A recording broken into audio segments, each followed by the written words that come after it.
Cool. Just before we go any further, another one of our lovely panelists has arrived. This is Amit Deshpande.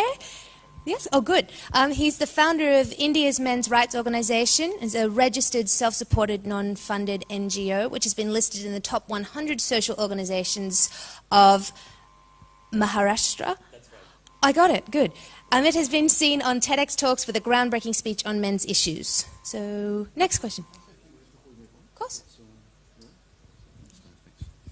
Yeah, thank you very much. A Voice for Men wants to welcome our Indian friends from the men's rights community.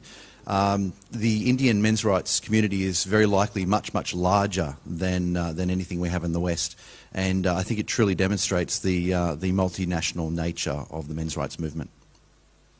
In terms of numbers in India, we have got about 45 NGOs registered in 25-30 different cities.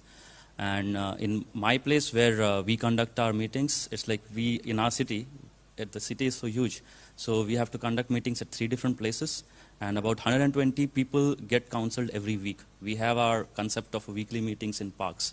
Like the whole issue with our movement is a lot about it's all voluntary based, so we don't have any office as such or some place, a hall where we can meet. We are getting into all that, but currently the situation is like we have meetings, and in 3 different places collectively it is around 120 people.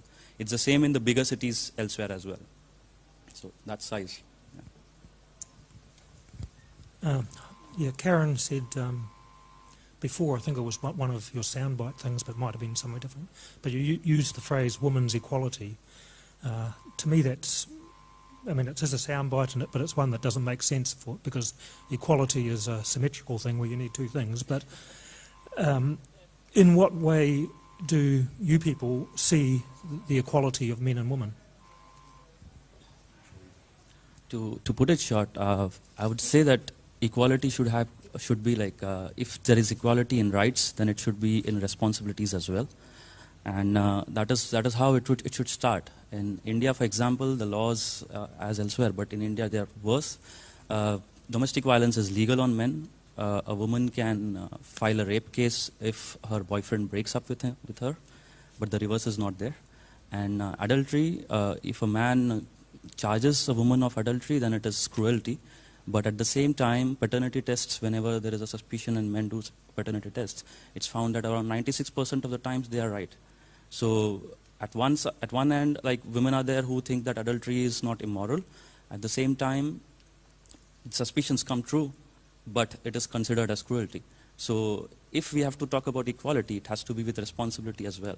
So that's what we'd say. Yeah, so you've touched on it already a little bit, the idea that you've got a little bit of support from politicians. It does seem to be, at this point, mainly a right-leaning organisation. Do you think that the men's rights movement is predominantly a conservative organisation, or would you be open to more left-wing parties as well, potentially? Okay. In India, as such, it's not right-leaning at all. I mean, neither right or left, because nobody bothers about men. So if you consider it that way, we have a lot of like left-wing parties coming in and pushing in like feminism and all those stuff. So people were a little disinclined with the left, but we cannot call ourselves as conservatives, because conservatives take a very traditionalist line, and we find misandry over there as well. So we cannot call ourselves as right-wing, definitely. Talking about the Prime Minister, I mean, it reminds me, we have now a conservative Prime Minister from the past 3 years. And situation for between boys and girls, it's so bad for boys, is that more than 50% of boys, I mean, if you see the dropout rates, more boys are dropping out of schools. But still, the whole focus is like Beti Bachao, Beti Padhao, that's what they say. Save the girl child, educate the girl child. 6 times more boys are employed as child labor in India, but there is no focus on that. It's always about the girls. So even the conservative parties, they are not focusing on boys. So I mean, we helped this Conservative Party to come to power, but then we feel cheated. So we will never say that we are conservatives completely.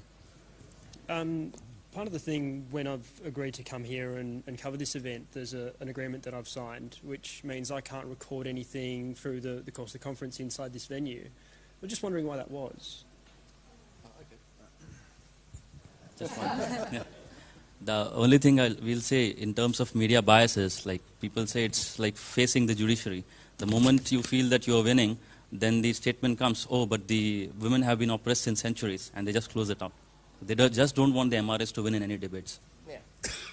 What do you guys want out of this weekend? What would make you consider it a success?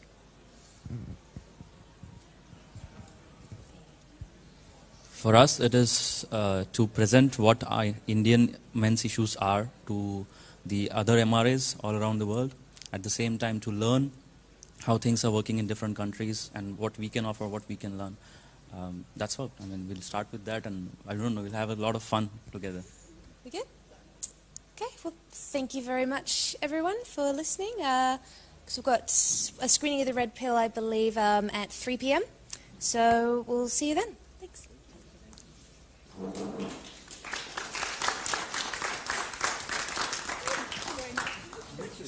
Thank you. No, fancy that. Good to see you. Correspondence, yes, very good to see you. Very nice to see you too. This is my fiancée.